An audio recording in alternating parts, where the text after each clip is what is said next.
Welcome back. This is Business Center, and of course it's Wednesday. We are talking about agriculture, but now we are going to be delving deeper into really what this agriculture means. And today we are talking about nutrition, and we have our guest here, Elliot Nzilani. Thank you so much for joining us today. Thank you for having me. All right. Now we are just going to start. What is dietetics? What does it mean?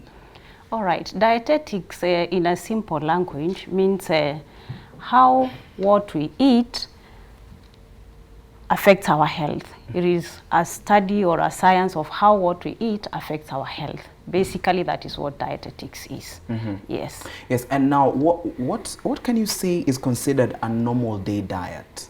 Okay, a normal day diet is what we would call a balanced diet.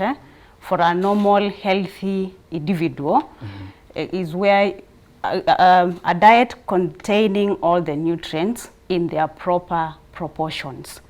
That is to say that your carbohydrates are catered for, your proteins are catered for, your vegetables, your fruits, water, all that makes up a balanced diet for a normal person throughout the day. So that is what I would call a normal daily diet. Yes. And to ask you more of what you've said, you've said a balanced where you have carbohydrates, proteins. So can you give us an example for maybe like an example in a meal, mentioning the crops that maybe can be included in that meal to make it a balanced one? To make it a balanced one. Let's take an example of a lunch plate. So in our lunch plate, we would have our carbohydrate coming from, let's say, maize as the food crop. So we have our ugali. Yes, so we have our ugali, which is, I know we have so many flours. We have the grade ones or sifted, but in nutrition, we like advising people to take the complex carbohydrates because they tend to release the energy slowly, and therefore they will keep you fuller for longer, so that you do not end up snacking unhealthy in between the meals. So we can have our piece of ugali on our plate. For our protein, we can have some beef stew. Then we can have spinach, a fruit, let's say an apple or a piece of watermelon. Yes, and your glass of water completes the plate. Yeah. Very well put. Yes. Now you've spoken about snacking. How many meals can one have in a day? Like, what is the ideal requirement that is needed? Okay, ordinarily, we do have 3 main meals. Yeah, we do have 3 main meals, but in between the main meals, snacking is allowed, depending on how physically active one is. Yes. So we have the 3 main meals that we are used to ordinarily, our breakfast, lunch, and dinner. But we do allow for snacking, as I've said, depending on one's physical activity. Okay. Yes. Okay, and now, depending on this, you've said one's physical activity. For example, I work in, for example, let us just say I work in an office. I come, the whole day, I'm seated. I don't usually go maybe to the field. I just stay in my desk. So is it advisable for me to say I'll have breakfast, balanced diet, I'll have lunch, balanced diet, and you know balanced diet varies for everyone. Yes. There are people who take chapati and beans and say, this is a balanced diet for me. Yeah. So how would you advise, because many people in Nairobi, honestly speaking, or many people in urban areas do jobs where they sit in the office. Yeah. So how would you advise a person who works in an office and wants to eat throughout the day to keep themselves healthy? Okay, this person who works in an office, that is a lifestyle that we call in nutrition a sedentary lifestyle, meaning this person is not very physically active. And therefore, whilst it is important for them to take a balanced diet, because a balanced diet is important and crucial for everybody, regardless of their physical activity, what is important now, the difference only comes in portioning. Yes, the difference only comes in portioning, because you won't take the same portions as somebody who's doing the mjengo out there, because they are more physically active and therefore they require more energy than somebody who's seated in the office throughout the day. So the difference only comes in portioning. So that is why it is important for someone then to be working hand in hand with their nutritionist, because then they will address you so individually. They will know what is your level of activity, so therefore what is suitable for you, so that you do not end up adding weight while we are talking of nutrition, a balanced diet. Yes. You've spoken about the proportion. I'm really interested to know, for example, in a day, you take breakfast. Yes. Because many, like an example, someone takes tea in the morning with bread, and then lunchtime they take ugali and nyama, and then in the evening they eat chapati, beans, and they add juice on top. So guide us on the proportions, because proportions sometimes might be, you never know, because some people, like you've said, mjengo people, the same proportion they'll take in the morning is the same one they'll take the whole day. So guide us on the proportions. What is the right one to take? Okay, as I've said, these proportions will depend on some factors. Physical activity just being one of the factors. Yes, there are some other factors that will come into play, like the age of the person you're dealing with, and that's why I've said that it is very important for someone to be working closely with their nutritionist, because then they will address your needs very specifically. Because if you borrow from somebody else, you may never know. Sometimes we are even portioning these foods depending on the nutrition status or the health status of the client that we are dealing with. So there are so many factors that come into play.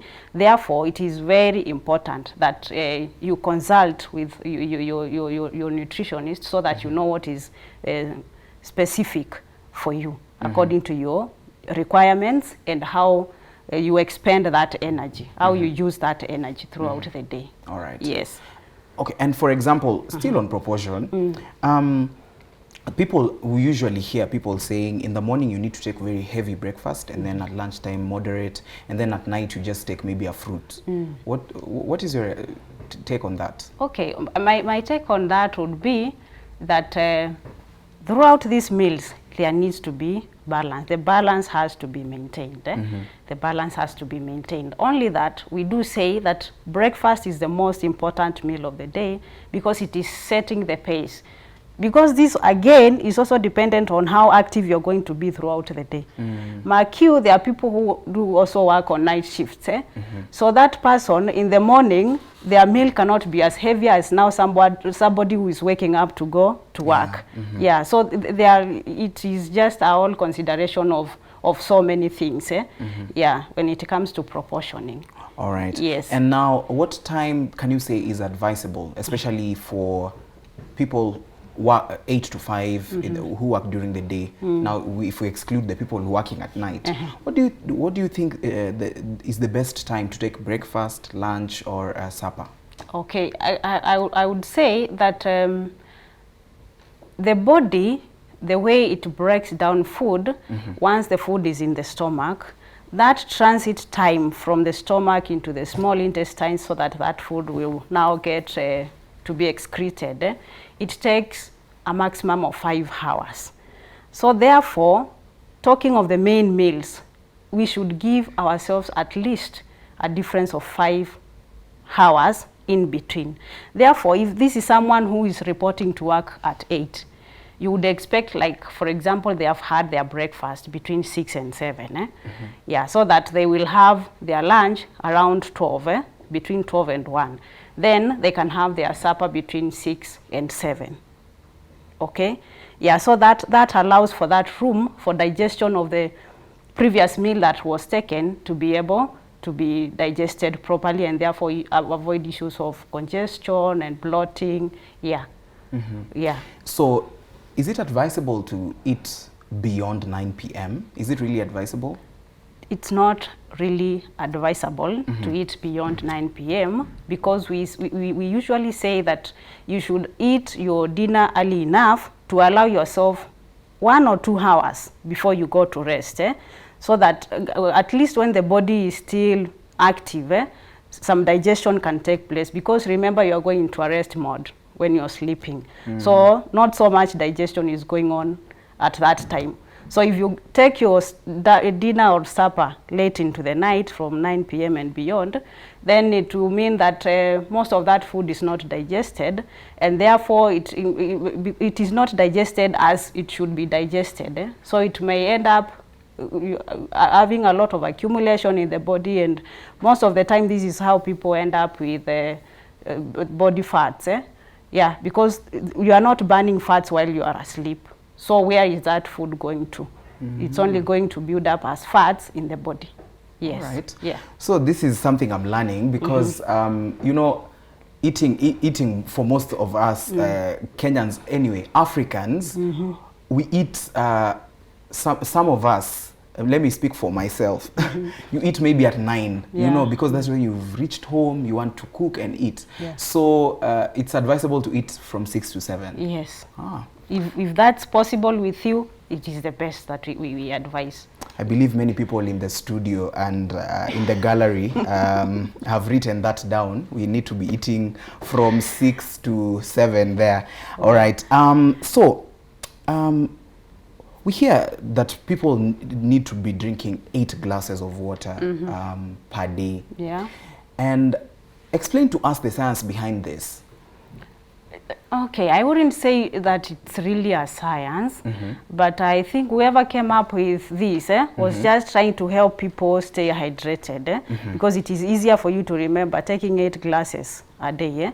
Yeah, because again, when you talk about these 8 glasses, it is not necessarily water. These 8 glasses could be contributed to by other liquids like juices. Yeah, so it's not just water, it's other liquids can also contribute to these 8 glasses. So the idea here is staying hydrated, so that you do not have you do not end up being dehydrated throughout the day as you go about your activities. Yeah, so 8 glasses is just a guideline for us to stay properly hydrated, because there are people who will do okay without even taking the 8 glasses. They are not thirsty and they are not dehydrated. Yeah, there are also other people who will go beyond the 8 glasses and maybe still remain fine, depending on how physically active they are. Yes. Okay. Yeah. And now, for example, you spoke about the meals that we need to eat. The times that we need to eat. So can you kindly just tell us the exact, what would be your ideal crop to say this is what people need to take in the morning, this is what people to take at lunchtime, and this is what people need to take at supper time? Okay. So as regards the food crops that should be consumed in those different meals, yes, I would say that mostly for the breakfast, what we are looking at are the carbohydrates, the carbohydrate food sources. For example, let's talk about our sweet potato, your cassava, the arrowroots, yams, and all that. It could be as well a piece of a leftover ugali from the previous night, as well as long as it was properly kept and no contamination, it is still very healthy for you to take it in the morning. So mostly in the morning, we are aiming at consuming our carbohydrates for the energy that we're going to be using throughout the day. Yes. Yeah, but again, remember that balance still has to be there. Yeah. While we are consuming carbohydrates, the plate still has to be balanced. So we go to lunchtime, and also depending on how active you are, then the plate needs still to be balanced. But you realize that as we go towards dinner or supper, then the meals tend to become lighter. So while breakfast should be the heaviest meal of the day, then dinner should be the lightest. So at dinner, what we are taking mostly are the vegetables and fruits.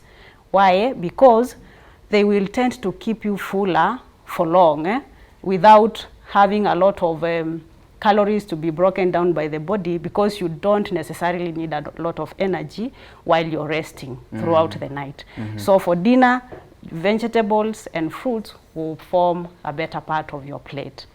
Yes. Okay. Yeah. Very well put. Now, there's this I cannot leave you go without telling us about intermittent fasting, because that is the word on the internet. If you want to lose weight and you don't want to go to the gym, you do intermittent fasting. What is your reaction on this? Okay, intermittent fasting. I must say it's a kind of a recent thing on the internet. But what I know about intermittent fasting, it's a kind of a situation whereby somebody is on, has some periods when they are eating, and they cycle that with some periods when they are not eating or they are fasting. Yes. That's why it is called intermittent, because it is an alternate kind of a thing. Yeah. A period where someone is eating, then followed by a period where someone is fasting. For example, it has different types. For example, I just give an example of one that is known as the 12-12 method, the 12-12 method, where someone is at liberty to eat for the first 12 hours, let's say from 7 a.m. to 7 p.m. Somebody is at liberty to eat. Then in the next 12 hours, from 7 p.m. now to 7 a.m., they are fasting. So that is what intermittent fasting basically is. Yeah, okay. It can be very effective in weight management if properly used, if properly utilized. Because I say in nutrition, a lot of discipline in eating has to be applied. Because there is a way you could fast for these 12 hours that you're fasting, then in the next 12 hours when you're supposed to be eating now, you eat proper junk food. So you undo the benefits that you had accrued from the fasting hours. So discipline is also very key. The portioning of the foods and the types of the foods that you're eating, even when you're supposed to eat, if you are on intermittent fasting. Yes. Okay. Yeah. I'm being told to wrap up, but now on the last question. Yeah. With technology on the rise, we have a fridge, we have microwave. Yeah. What would you say this does? Because putting food on the microwave, we've always had that it's not healthy, and also storing vegetables on the fridge, sometimes maybe some nutrients are not, it doesn't come out the way it went in. So tell us about that. Okay, I would say as the world advances and technologies come in, we find ourselves embracing them, because we cannot remain behind. We just have to move with technology. So while we move with technology, I would say that every food is at its best when fresh. Every food, whether it's vegetables or whatever other food, they are best at their nutritional, they are the best at their nutritional level when they are fresh. So refrigeration has its impact because of the temperatures in the refrigerator. It has its impact on nutritional value of some foods like vegetables. Yeah, but that is something that we can be able to deal with even as we embrace technology. For example, you don't store your vegetables in the refrigerator for so long, and even while you are storing them in the refrigerator, make sure that they are not sliced vegetables. Keep them when they are still all. If it is your kales, keep them all in the fridge, not sliced, because as you slice them, then the more you expose them to losing a lot of nutrients. Yeah, so you can keep the vegetable all, then reduce the number of days, not beyond 4 days for vegetables in the refrigerator. Yes, as regards microwave, I've had a lot of concern with the safety with the microwave, but I came across an article that was written by the WHO, and they say actually microwave radiation is safe, just like the sun's radiation is safe. Actually, there was a statement there that if you consume food crops that have been produced under the sun, then you have no worry about consuming food that has been warmed in the microwaves, because the ultraviolet rays are the same. The radiation from the sun and that from the microwaves, they use low electromagnetic waves. So the radiation is not a concern. What they say is a concern is the materials that we are using to warm the foods in the refrigerator. For example, there are some types of plastics that may contain some compounds that tend to like melt, though you may not see it physically. They are like melting, especially when it gets to 100 degrees in the microwave. So they may release some compounds that are not known to be carcinogenic. That is, they can trigger cancers.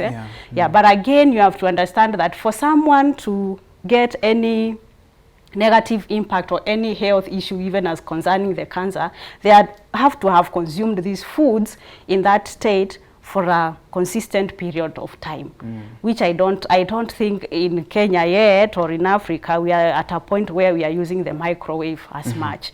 Yeah, so the microwave radiation is not so much of a concern, but the materials that we are using. But again, to deal with that, then in the market nowadays we have microwave safe materials like plates that you can use in the microwave, and they are safe.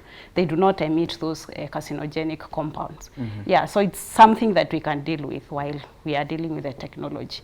Okay. Yes. All right. Yeah. Thank you so much, Elliot, for coming to the show and explaining to us about nutrition and what we need to do about it. Yeah. Thank you so much. Thing you so much for having me. Maybe I can give my number, or yes, you can. Yes, you can. You can just say it so that at least they'll write it. Okay.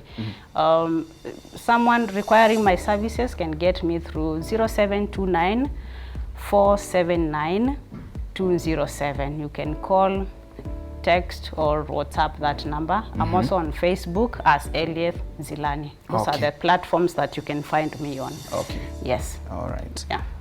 All right, thank you so much for joining us today. And as you've heard from Elliot, your supper 6 to 7, and intermittent fasting, because I know many of the people, some of my friends who I know, it's if you're doing it 7 to 7 p.m., may it be like that. And when you're eating, no junk food. Yes, thank you so much for joining us on this discussion on nutrition and dietetics. We're going to go for a short break, and when we come back, we have innovations, agri-facts, and I'll read some of your comments that you've contributed to our question of the day. But first, we go for a short break.